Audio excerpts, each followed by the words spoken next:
Welcome back to the Lady K Show. I'm Katy McKinney. I'm the founder and head of school of Lafayette Academy. I was recently rummaging through some of my files, and I found an article that I had written back when I was 23. It was right after we got married, I guess. It was 1997. And I had gotten my business degree in college, but then I decided to go back to school and get my educational degree because my heart really, I found, was in teaching, and I wanted to be in the classroom.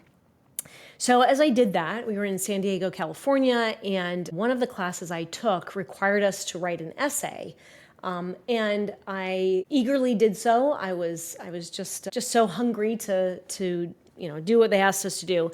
And I reread this article and I chuckled because, frankly, my philosophy has stayed the same. So that was comforting. But listen to this. It says here, I'm currently taking a class entitled Voice, Diversity, Equity, and Social Justice. And this week we were asked to answer, describe a time where you were prejudged, kept down, or left out of something because of personal traits. Describe your perceptions, your experiences, and your feelings.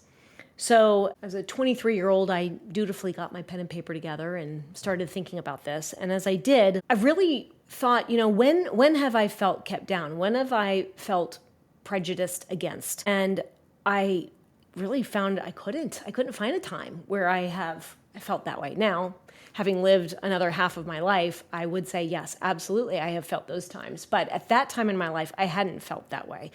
And furthermore, as I was working to write this journal answer, I was actually listening to the Dr. Laura show. And she was talking about a little boy who felt victimized because he was teased about being overweight. As I listened to that conversation, I thought, wow, this fits perfectly to this question that I'm working to answer.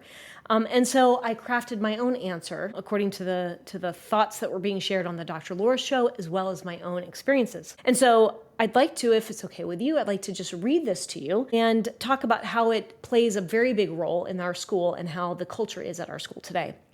So I said, everyone could probably fall into a category of when they felt kept down or prejudged. For example, many people would tell me that as a woman, I would have to work harder to get from point A to point B as compared with a man.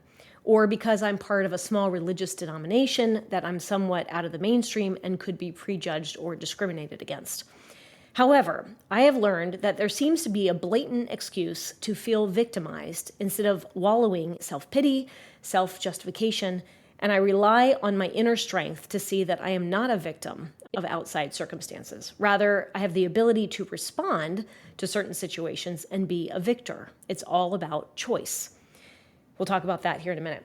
So I've been raised to appreciate and express confidence in who I am, not what I look like or where I'm from. I've also been raised to know that I am not a victim. Life is full of choices and we make them every day. What we're going to wear, what we're going to eat, how we're going to respond to certain situations, who our friends are, who we're going to marry, what kind of job we're going to have. And being a victim is also ultimately a choice I was raised not to entertain. Instead of claiming that as a woman, I am less, or I have to work harder, or I have to play dirty to get to the top, or I have to compromise my standards, etc., I have chosen that being a woman is an asset. There are many benefits to being a woman, and I'm going to capitalize on those benefits and work to make the world a better place.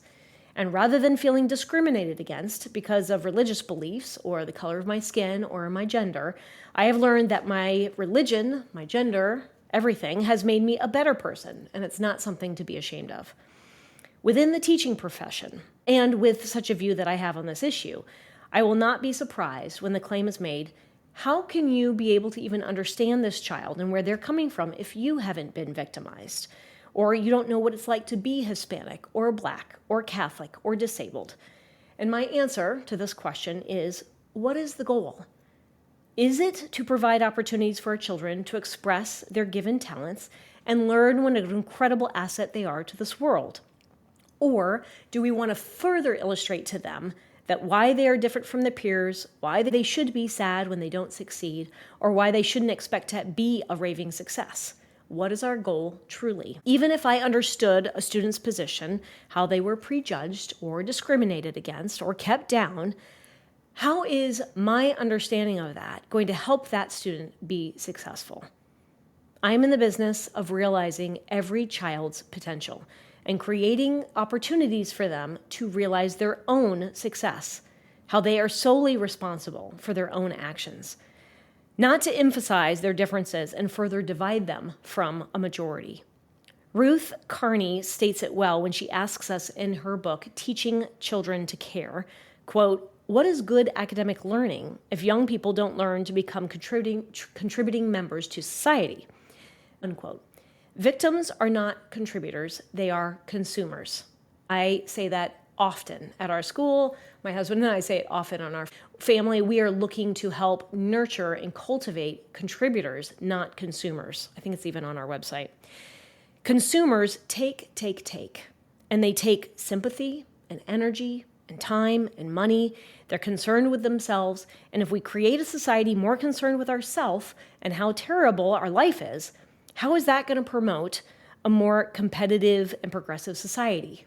Hint, it won't. So when I begin teaching, so remember I'm 23 years old, don't yet have even my first classroom, but here's what I was thinking. When I begin teaching, I'm going to view my classroom as a society. We will be with each other 9 months of the year, 6 hours a day. And we're going to be a mini society. We're going to be a community. And I'm going to expect that the members of my society are going to be contributors rather than consumers. I view all children, regardless of race, gender, color, religion, as individuals who have an invaluable gift to give. That gift is the talent to be a responsible individual, to be thoughtful, to be givers, and to be thinkers. I don't see others as less, but I see them as equals. I have already put this philosophy into practice and have seen its success, and my goal is to bring out more in that child than he ever knew he had. That's the joy of a teacher, that's the pleasure of being a student, and that's not the product of being a victim. So, how does that play a role in what we're doing today? Well, as I think about the American founding, go back even to the Pilgrims, talk about a people who did not think of themselves as victims. They were on that Mayflower and they were heading towards the New World to be victors. And then you move fast forward towards our founding fathers, and they too were in it to win it. And that paideia, that culture, has continued to pervade American culture, whether it's through our books, our movies, what have you, our own spirit. And that's what, in my opinion, we need to continue to cultivate in our classrooms. And we do that by helping our students realize that first they have a choice over themselves, over their own thinking. Now, let's talk about how we do that. So there's a fabulous book out there called The Entitlement Trap. The Entitlement Trap is a book we've read in our school as a book club a couple times now since we've been around. And in it, it talks about cultivating a certain economic structure within your family that allows your child to do certain things within the family structure, but in that vein, they're earning money, obviously, for their own well-being. And part of the goal of this book, The Structure of the Entitlement Trap, is to pass that economic baton from you to your child at a developmentally appropriate level, such that when they're 18, they can walk out of the house and be ready to be their own governors, their own suppliers of whatever they need. And it's extremely powerful. We have used it in our family for probably the last, 10, 12 years. And it's beautiful. I have loved the results of what we're getting. In our family, we have extremely grateful children, and that's because we make them earn it. They also, because they earn their way, they earn their keep within reason, of course, right? We provide a roof over their head, we supply their food and their warmth and their cooling, and, at the beginning of life, all their clothing and their shoes and their haircuts and all of that good stuff. But I won't get all to the nitty-gritty. We could talk about that in another podcast. But by the time they turn 8, they have their own account, their bank account. It's obviously under yours, but their own account. They're making their own way. They're earning their own money. And they slowly start to buy things that they need, be it their clothes, their shoes, their uniforms, birthday presents. Eventually, the goal is their first car, their insurance, and then, again, college, paying for that first semester of college. In any case, all of this is contributing towards nurturing American citizens that earn their way and that are not afraid of hard work.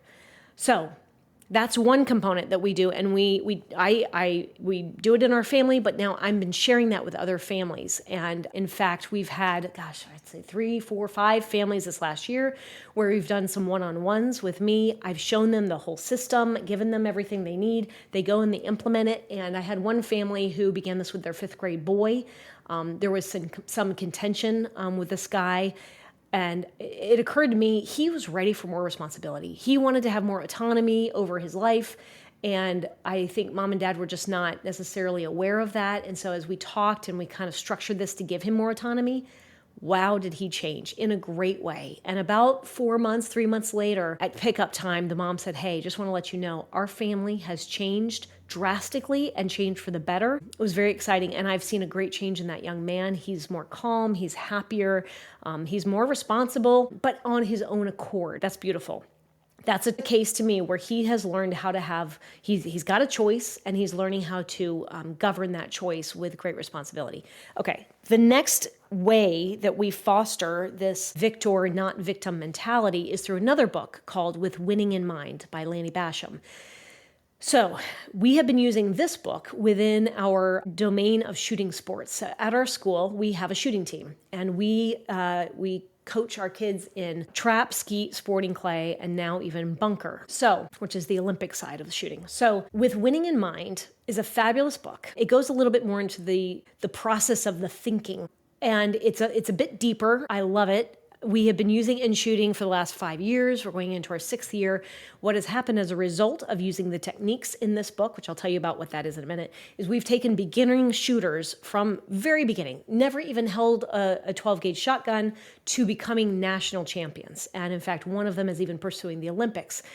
The way in which they're doing that is because of the techniques taught in this book. So very high level. What it is students learning how to govern their own thinking. And they do that by way of a process of first identifying that they have a choice in making that they can make a choice in the moment. And secondly, mentally managing themselves. Super powerful. I wish I had had this tool when I was 10 years old. All that to say, it's never too late, right? So I highly recommend. In fact, the parents who I've shown it with, they're like, I got to read this book. This sounds amazing. So what we're doing is we're really teaching our children to respond rather than react. Let me give you an example. So my husband has been doing this. He's the captain of the shooting team. And all of a sudden it hit me this year. I was like, I wonder if we could use this on the academic front. So what I did was I started piloting it with just 1 or 2 children. One of our children, she was in 5th grade. She was, I will say, very, very shy, to the point that when you would chat with her, just try to have a conversation like in the classroom, she would freeze up, and bless her heart, she couldn't move. She couldn't talk. She couldn't move her arms. She couldn't do anything. So I thought, you know what? I think this strategy could be helpful to her. Okay, so fast forward, I talk with mom. Yes, this would be a great idea. So we get her own mental management journal, and in there is a part of the process is identifying yourself with what is the goal? Where do you want to go?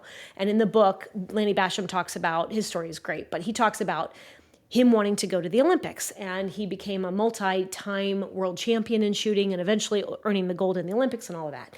And part of the process is stating, it is like me to blank, whatever it is your goal.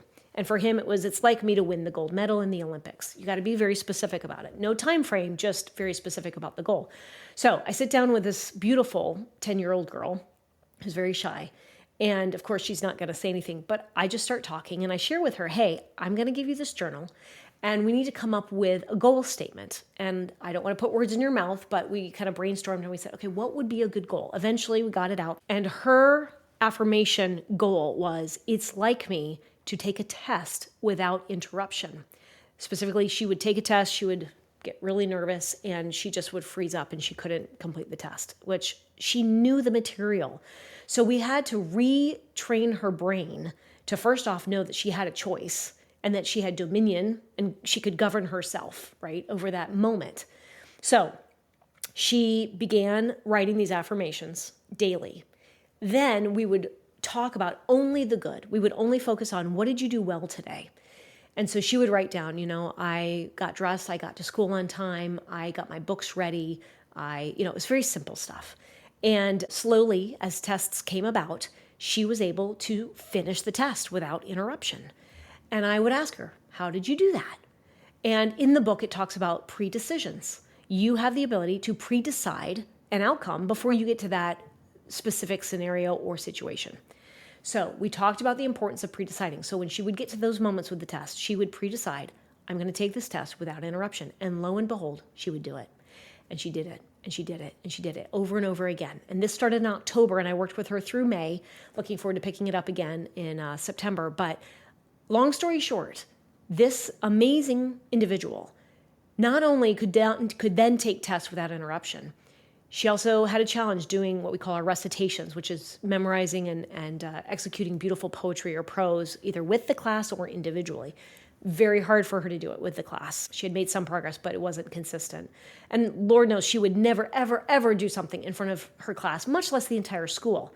So flash forward months down the road, turns out they were memorizing a beautiful poem, it was prose. It was from Martin Luther King, and it was his letter that he wrote while in the Birmingham jail. And each child was asked to memorize just a little snippet of that whole letter. And she had her little snippet, and wouldn't you know it, she was able to recite her little portion, not only in front of her whole class, but in front of the entire school. Talk about a triumphant moment. It was incredible. So through the process of the affirmations that we would write down, the goals that we would set for her, and then the constant acknowledging of the good that she was doing every single day, that confidence slowly grew and grew and grew, and we rarely had a setback.